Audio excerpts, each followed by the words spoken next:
খবরদার, মোহাম্মদ পাগল, মোহাম্মদ জাদুকর, মোহাম্মদ ওর কোনো বংশ নাই, নির্বংশ, ওর ধারে কেউ যাবা না, ও নিজে কোরআন বানিয়েছে। এই কথা কুকথা ওয়ালিদ ইবনে মুগীরা বলে বলে বেড়াতো। নবীজির মন খারাপ। আল্লাহ পাক সূরা কলমের আয়াতগুলো নবীজির কাছে দেয়া কয়, বন্ধু, যে মানুষটা আপনার নামে বদনাম করে বেড়াচ্ছে, এই লোকটার চরিত্র এত খারাপ, আমি আল্লাহ তার খারাপ চরিত্রের 10টা নমুনা আপনারে জানালাম। সর্বোপরি সে মিথ্যু, সর্বোপরি সে ধোঁকাবাজ, সে লম্পট, সে লুচ্ছা, সে বাটপাত, ওজনে ফাঁকি দেয়, মিথ্যা কথা বলে, সর্বশেষ সে হলো দুনিয়ার জারজ সন্তান। সর্বশেষ সে হলো কি? দুনিয়ার জারজ সন্তান।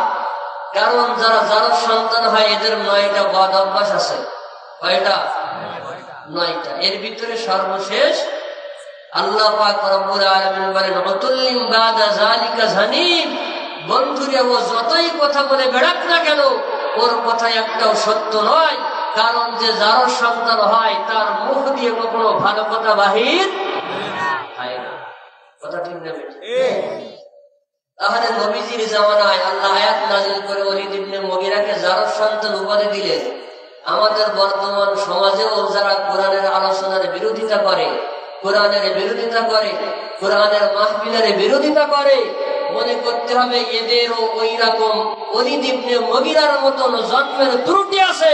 তা না থাকলে কোনদিন কোরআনের ময়দানের বিরোধিতা করতে পারত না। কি কথা শুনবে? ঠিক। খুব সাবধান।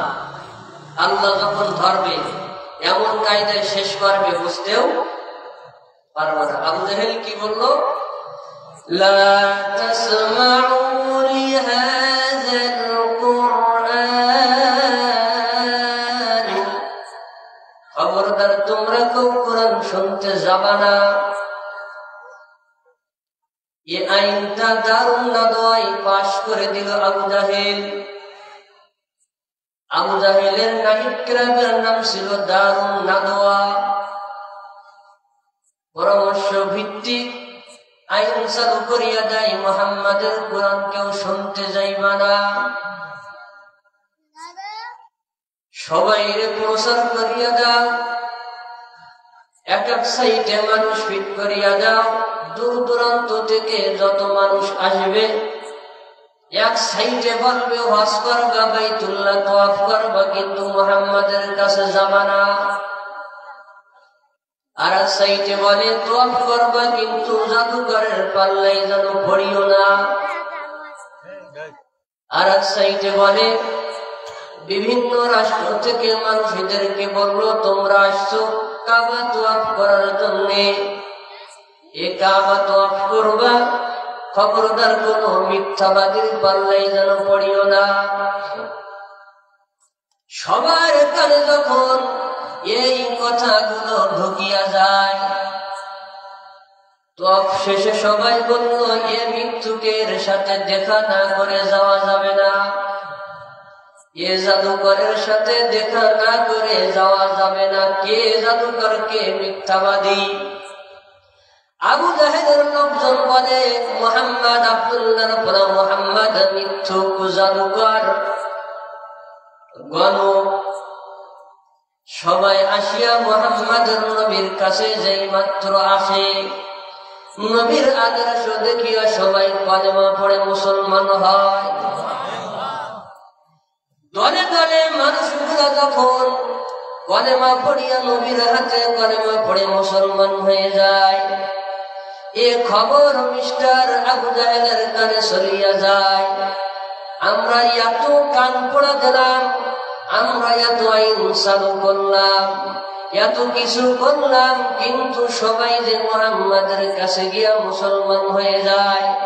এখন যদি আব্দুল্লাহর পর মুহাম্মদকে দুনিয়া থেকে চিরবিদায় না করা যায়, আমার আবু জাহেলের বাপদাদার ধর্ম তো মক্কা নগরীতে আর থাকলো না। বাপদাদের ধর্মে সুনকালি দিয়া মুহাম্মদ নিজের ধর্ম প্রচার শুরু করিয়া দেয়। এখন মুহাম্মদকে কোন কায়দায় খতম করা যায় পরামর্শ দাও। দারুন নাদওয়ায় দ্বিতীয় মিটিং বসলো নবীকে মারার জন্য। কিভাবে কালেমার দাওয়াত বন্ধ করা যায়? কিভাবে? কথা কি বলতেছেন তো? আবু জাহেলের পরামর্শে সবাই যখন পরামর্শ দেয়, একজন বলল আমার মনে বলে যদি কালেমার দাওয়াত বন্ধ করতে হয় আমরা মুহাম্মদকে একটা কামরার ভিতর বন্দী করে রাখি, যাতে কারোর সাথে তার সাক্ষাৎ না হয়। আর একজন বলল আমার মনে হয় তাকে আমরা দেশান্তর করিয়া দেই। আর একজন বলল তার বিরুদ্ধে যুদ্ধের ঘোষণা দেই।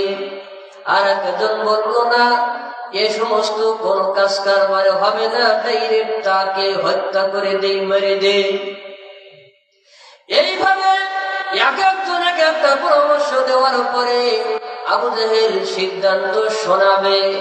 এমন সময় দারুন নাদওয়া মেন গেটে টক টক আওয়াজ করে, ধাক্কা দেয়। আবু জাহেল বলল দেখো এ দরজায় ধাক্কা দেয় কেরা? দরজা খুলিয়া দেখে লম্বা জামা গায়ে, মাথায় পাগড়ি বাঁধা একজন মুরব্বী মানুষ দেখা যায়। আবু জাহেল বলল মা নাম তাকে তুমি? কয় আনা মুসাফির, আমি একজন মুসাফির মানুষ, অসুস্থ মানুষ। লিমা জিতা, এখানে কেন আসছো? মুরব্বীকে ঢাকায় লিডার, যাইতেছিলাম তোমাদের নাইট ক্লাবের কাছ দিয়া, হঠাৎ আমার কানে কথা চলিয়া যায় মুহাম্মাদের কোরআনের দাওয়াত বন্ধ করার জন্য তোমরা পাইতারাই বসেছো। সবার পরামর্শ শুনলাম, রায় এখনো পর্যন্ত তুমি দাও নাই।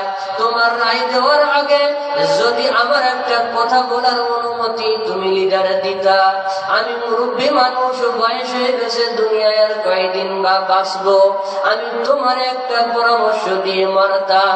আবু জাহেল বলল সকলের পরামর্শ নিলাম, ঠিক আছে, তোমার বয়স্ক মানুষ, দেখি তোমার পরামর্শটা কি হয়, হইতে পারে তোমার পরামর্শটা কাজে লাগবে। এ মুরব্বী কয়, এ লিডার সাহেব, তোমরা যে যাই পরামর্শ দিয়েছো কোনো কাজ হবে না। যেই লোকটা মুহাম্মদুর রাসূলকে মারার জন্য যেই লোকটা বলেছে, ওই লোকটার কথাই আমি একমত। তোমরা মুহাম্মদুর রাসূলকে একেবারে হত্যা করিয়া দাও, তাহলে দুনিয়ার ভিতরে কেউ আর কোরআন প্রচার করবে না। বন্দি রাখবা, আবার বাহির হবে, দেশান্তর করবা, সেখানে প্রচার হবে, যুদ্ধ করবা, পারবা না, ওর থেকে হত্যা করে দাও, কেস খালাস। কি কথা বলেন? আবু জাহেল বলল এটাই আমার ব্রেনে ধরেছে, তোমার কথাটা ভালো লেগেছে, কিন্তু তোমার পরিচয়টা একটু দাও, তোমার পরিচয়টা দাও। এ মুরব্বী মাথায় পাগড়ি বাঁধা আবু জাহেলের কানে কানে বলে আমি দুনিয়ার কোন মানুষ নয়, আমি হলাম বনি আদমের শত্রু, 1 নম্বর শত্রু মিস্টার ইবলিস, শয়তান। এরা ইবলিস মানুষের বন্ধু না শত্রু? আর ধরে বলেন বন্ধু না শত্রু? এ কথা যাই মাত্র আবু জাহেলের কানে কয়, আবু জাহেল বলল ঠিক আছে, মারহাবা মারহাবা, তোমাকেই তো আমি চাই, তুমি আমার কাজে অনেক সহযোগিতা করলা, এটাই হবে মুহাম্মদুর রাসূলকে জীবনের তরে আমরা হত্যা করিয়া ফেলবো। এই পাইতারা করিয়া কোন কায়দায় মারা যায় সিদ্ধান্ত করিয়া আবু জাহেল বলল আমার ঘরের কানায় একটা বড় গর্ত খোদিয়া রাখো, সুন্দর করে উপরে চাটাই বিছানা বিছাই দাও, এই যে গর্ত আছে এইটা যেন মুহাম্মদুর রাসূল বুঝতে না পারে। সংবাদ দাও নবীর কাছে, চাচা বড় অসুস্থ, আমার যেই মাত্র দেখার জন্য মুহাম্মদুর নবী চলিয়ে আসবে, এ গর্ত খোদা নবী মুহাম্মদুর রাসূল তো জানে না, যেই ভিতরে আসবে গর্তের উপর পা ফেলবে, গর্তে পড়িয়া যাবে। আবু জাহেল যে গর্ত খোদে এটা দুনিয়ার কেউ দেখে না, দেখে কে? আরো জোরে বলেন কে দেখে? সব রেডি, আবু জেহেল শয়তান লেপের ভিতর শুয়ে অসুস্থ মরে যাই বাপ এক নজর দিকে আসেন। আমার নবী দয়ার নবী মায়ার নবী রাহমাতাল লিল আলামিন যেই মাত্র চাচাকে দেখার জন্য বাহির হয়, কিছু দূর যাওয়ার পরে হযরতে জিবরাইল আমিন নবীর কাছে এসে হাজির হয়ে গেছে। তড়িঘড়ি কই যান? নবী কই ভাই জিবরাইল চাচা নাকি মরে যাচ্ছে, এক নজর দিকে আসি, যদি কলেমাটা মরার আগে দেখি আমার চাচা কলেমাটা পড়িয়া মরে কিনা। জিবরাইল কয় ইয়া রাসূলুল্লাহ ইয়া হাবিবাল্লাহ, ও শয়তান অসুস্থ মস্ত কিছু নয়, সব আপনারে মারবে তাই বাহানা এই করে রেখেছে। যা শোনার বাহির থেকে শুনবেন, ভিতরে যেন কোনোভাবেই ঢুকবেন না। নবী বলিয়া জিবরাইল আমিন যেই মাত্র চলিয়া যায়, আমার নবী ঘরের দরজায় গিয়া ডাকা দেয়, চাচা কই চাচা কই। এ শয়তান লেপের ভিতরে গোমরা সরকার মোহাম্মদ আশপাশ পুরি গেলা, কি কয় মোহাম্মদ এসো আমি মরে গেলাম, হাত পুরি দাও গায়। নবী কয় চাচা হাত বোলাবো, কিন্তু আজকে ঢোকার সময় পাই না, আমার অনেক দিনের কাজ বাকি চলিয়া যায়। এই বলিয়া আমার নবী যেই মাত্র মুখ ঘুরে চলিয়া যায়, এ শয়তান দেখলো আমার চক্রান্ত তো সব ভেস্তে গেছে, কাজ হলো না। ধর কে কোথায় আছে, মোহাম্মদকে ধর। এই বলিয়া যেই লাভ দেশে নিজের বানানো করতে